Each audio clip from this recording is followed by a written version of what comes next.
Moudgil family मेरे सामने जो 3 बच्चियां बैठी हैं, इनके अंदर दर्शकों में दिखाना चाहूंगा कि 2 जुड़वा बहनें हैं और इन जुड़वा बहनों से आज हम करेंगे एक विशेष बात। और मैं अब दिखा रहा हूं इनकी मम्मी को। नमस्कार जी आपको, और तीनों बच्चों आपको भी मेरा प्यार भरा नमस्कार। जानना चाहूंगा आपसे कि आप दोनों बहनें कौन कौन सी हैं वो जो जुड़वा बताई जा रही हैं। सर मेरा नाम हिमांशु है जी। और सर मेरा नाम हिमानी है। आप दोनों की दोनों जुड़वा बहनें हैं। हाँ जी सर। और ये सर मेरा नाम मुस्कान है। मुस्कान, आपकी 2 बहनें जो आपसे बड़ी हैं, जुड़वा हैं, चिढ़ तो नहीं होती कि आपको कि भाई ये तो जुड़वा है, मैं क्यों नहीं हुई, इस बारे में? नहीं सर, मेरे को इनमें एक तरीके से एक गुरु दिखता है जो मेरे को हर जगह हर रास्ते पे मेरे को गाइडेंस देते हैं। मेरे आगे जो भी हर्डल्स, जो भी ऑब्स्टेकल्स आती हैं, कोई भी चीज़ हो, मैं इनको पहले प्रेफरेंस देती हूँ कि अगर मेरे आगे कोई भी हर्डल्स आएगी तो मेरे आगे मेरी दोनों बहनें खड़ी हैं जो मुझे किसी न किसी तरीके से, कितनी भी मुश्किल दिक्कत हो फिर भी मेरे को वहाँ से निकाल लेंगे, मेरे को एक बेस्ट तरीका बताएंगे, बेस्ट रास्ता हमेशा सजेस्ट करेंगे। जो तुम्हें चाहिए वो मिल जाता तुम्हें। जी सर। ये आपकी छोटी बहन ने बड़ी तारीफ की है आपकी, और हो भी क्यों ना कि तारीफ होनी भी चाहिए, क्योंकि जिस परिवार के अंदर एकता है, जिस परिवार के अंदर मोहब्बत है, वो परिवार नहीं बल्कि मैं तो कहूँगा स्वर्ग का एक स्थान है, और वो मैं देख रहा हूँ अपने सामने। आप क्या कहना चाहोगे इस प्यार भरी मोहब्बत के बारे में जो आपकी छोटी बहन ने अभी वर्णन किया कि मेरी बहनें मेरे सामने खड़ी होती हैं सहारा बनकर, प्यार बनकर? सर मेरा ये मानना है, पर्टिकुलरली हमारी सोसाइटी के अंदर जब हम बात करते हैं कि लड़के और लड़के में कहीं ना कहीं डिस्क्रिमिनेशन है। यहाँ पे मैं नहीं बात कर रही हूँ कि हमारी जेंडर इक्वलिटी क्या है, यहाँ पे मैं सेरिब्रल इक्वलिटी के बारे में बात करूंगी कि यदि एक लड़की CEO हो सकती है तो लड़का भी हो सकता है, लड़का यदि हाई पोस्ट पे है तो लड़की भी हो सकती है। मुझे बचपन से यही चीज़ सिखाई गई है, आप कभी किसी भी लड़के से कम नहीं हो। मेरे पापा ने मेरा नाम हिमांशु भी इसलिए ही रखा हुआ है, उनके अकॉर्डिंग जो सबसे बड़ी लड़की है वो एक लड़के से कम नहीं है। मुझे कभी भी हमेशा हमारे लिए गुरु होता है, गुरु के तौर पे मेरे पापा से बड़ा मेरे लिए कोई गुरु नहीं है। उन्होंने हमेशा मुझे ये सिखाया है कि आपका जो स्वाभिमान है, आपका स्वाभिमान आपका सर्वोपरि होना चाहिए, पहली चीज। दूसरी चीज ये सिखाई गई है कि जो स्ट्रगल है, हम आज स्ट्रगल कर रहे हैं तो हम कल स्ट्रगल नहीं करेंगे, डिपेंड करता है कि आप किस टाइम पे स्ट्रगल कर रहे हो। And believe in the equation of karma. Karma Bhagavad Gita में बताया गया है कि equation of karma is very very very very important part of our life. मेरे पापा से मैंने यही सीखा है, आपका यदि कर्म अच्छा है तो आपको कोई ताकत इस दुनिया में किसी चीज से नहीं रोक सकती। तो मैंने अपने पापा को ही अपना गुरु समझा है, उन्होंने ही सिखाया है मुझे जो कुछ सिखाया। आज हम जो भी कुछ है, हम बोल रहे हैं, हम बैठ रहे हैं, तो वो मेरे पापा की बदौलत है। तो एक फार्मर को मैंने प्रोग्रेस करते हुए देखा है। एक वो टाइम रहा है सर हमारी लाइफ के अंदर जहाँ मेरे पापा ने इतना स्ट्रगल किया है, एज अ फार्मर उन्होंने काम किया है, बट उन्होंने कभी ये कमी महसूस नहीं होने दिया हमें कि वो एक फार्मर है। We were always developed like we are the queens of this house. We are always treated like this. और जब दुनिया ये कहती है never judge a book by its cover, मैं उसको थोड़ा सा चेंज करना चाहूंगी। आज की सोसाइटी एक बुक को एक कवर से ही जज करती है। हर दुनिया का डिफरेंट पर्सपेक्टिव है। मुझे ये सिखाया गया है आपका पर्सपेक्टिव मैटर करता है। यदि आपके पास अपना ही पर्सपेक्टिव नहीं है तो आप क्या लाइफ जी रहे हैं, क्या लाइफ जी रहे हैं। मैं एक बार फिर आपके पास ही आऊंगा और मैं जानना चाहता हूँ आपसे एक आपके निजी जीवन के बारे में। जैसे कि आप जुड़वा बहनें हैं, हम सुनने में भी कई बार आता है, लेकिन आज मेरे सामने 2 जुड़वा बहनें मेरे सामने बैठी हैं। मैं आपसे जानूंगा, जैसे कि एक नॉर्मल सी बात है कि जैसे आपकी बड़ी बहन को अगर कोई परेशानी आती है शारीरिक, जैसे कि कोई जुकाम, खांसी या कोई और ऐसी बात होती है, तो क्या आप महसूस करते हैं आप भी उस चीज़ को कि भाई मेरी एक्चुअली हमारे में इतना ज़्यादा डिफरेंस नहीं होता। यदि आज मैं बीमार हूँ तो कुछ पर्टिकुलर टाइम पीरियड के बाद उसको भी वही चीज़ हो जाती है। वही चीज़।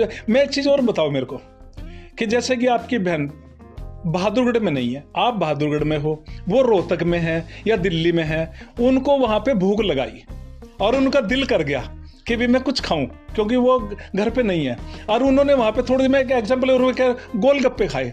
क्या आपके मुंह में पानी आता है बहादुरगढ़ के अंदर होते हुए, क्योंकि वो तो बाहर थी? सर एक्चुअली महसूस होता है सर कनेक्टेड है इसमें कि यदि मेरा वो चीज़ करने का मन करे तो एक्चुअली सेम टाइम पे वो उसका भी मन कर जाता है। मतलब कि चाहे वो कितनी भी दूरी पे हो, किसी चीज से परेशान हूँ अपनी यूनिवर्सिटी के अंदर, इसको वो चीज फील हो जाती है कि वो परेशान है, तो उसका कॉल आ जाता है मेरे पास कि हाँ। अच्छा, एक चीज और इसी के अंदर मैं जोड़ना चाहूंगा कि जैसे कि आपकी बहन है, वो पढ़ रही हैं, मानो कि तो स्कूल की पढ़ाई कर रही हैं, आप भी उसी टाइम स्कूल की पढ़ाई करें, क्योंकि हम उम्र हैं, मिनटों के थोड़े फर्क होते हैं। मानो कि उन्होंने फर्स्ट डिवीजन ली, आप किस तरह रही उस टाइम में? आपके भी, क्योंकि आपने बताया ना कनेक्टेड, तो क्या आपने भी फर्स्ट डिवीजन के आसपास ही रहे? हमारा जो पढ़ने का टाइम पीरियड है वो हमेशा ऑलमोस्ट सेम रहा, मतलब जिस टाइम पे ये पढ़ रही है उस टाइम पे मैं भी पढ़ती हूँ। अच्छा, लड़ने को दिल करता है कभी आपस में कि भी हम लड़ भी पड़े थोड़ा? लड़ाई भी हो जाती है। और अब मैं जानूंगा आपकी मम्मी से। हाँ जी, आप क्या कहेंगे अपने, देखो होनहार बच्चियां आपके सामने हैं जी, ये सब बहुत अच्छे बच्चे हैं और अपनी पढ़ाई ठीक से कर रहे हैं, हम इनकी तरफ से एक तरह से बेफिक्र हैं। कैसे इनका जो भविष्य आप किस तरह देख रहे हैं कि? हम इनका भविष्य यही देख रहे हैं, सर अपने पैरों पे अच्छे से खड़े हो जाएं बच्चे जी। हाँ। अब मैंने वायदा किया था कि मैं एक बार फिर आपके पास आऊंगा, आ गया मैं आपसे जानना चाहता हूँ कि जैसे कि आपका एक परिवार है, परिवार और भी है, लेकिन परिवार में फर्क होते हैं।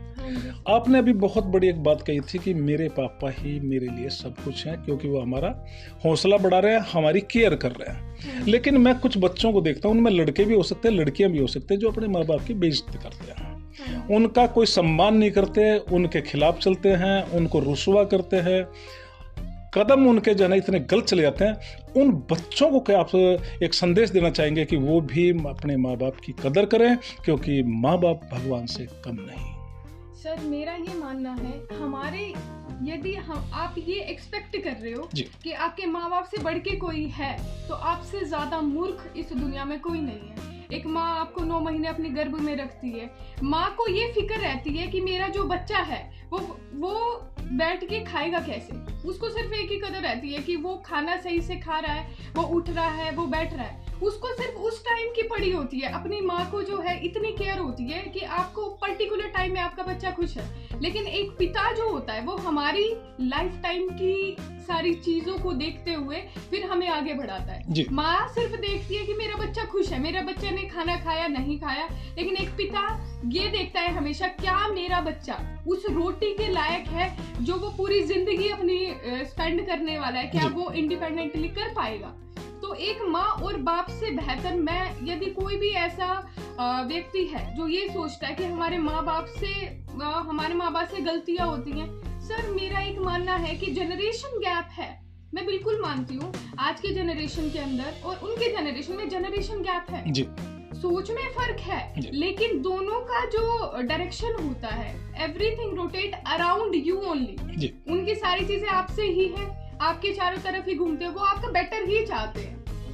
बस मैं ये मानती हूँ सर, जो एक जनरेशन गैप आया हुआ है माँ बाप का और स्टूडेंट्स के बीच में या फिर चाइल्ड के बीच में, वही एक ऑब्स्टेकल है जिसको फिनिश अप किया जा सकता है।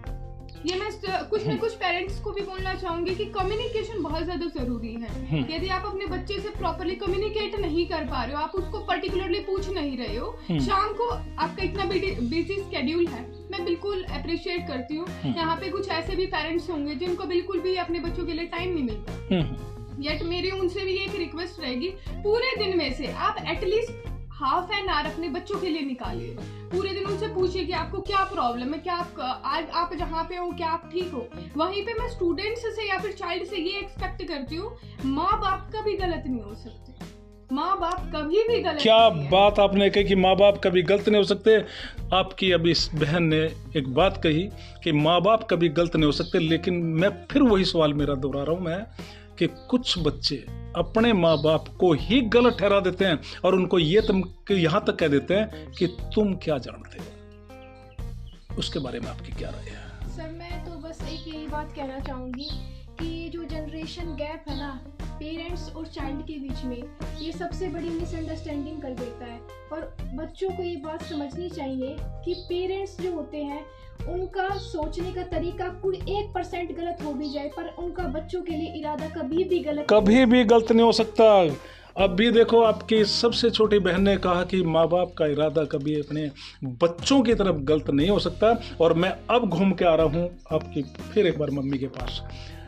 कैसा आपके जो बच्चे हैं दोस्ती का व्यवहार आप हमेशा हाँ जी। करते हैं इनके साथ? हाँ जी, हाँ जी। क्योंकि तभी आपके बच्चे हाँ। आपकी तारीफ कर रहे हैं, इसमें कोई शक नहीं।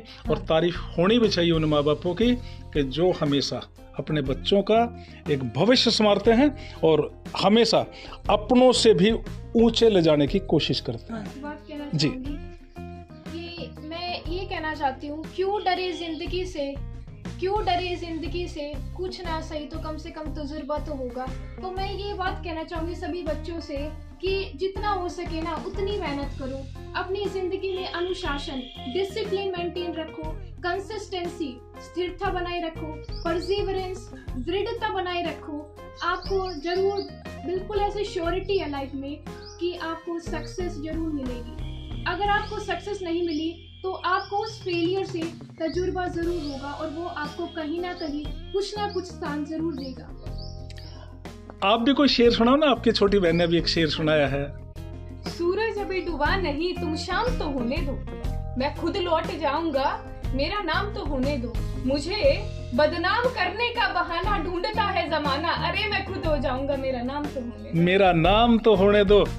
बहुत शुभकामनाएं आपकी फैमिली को।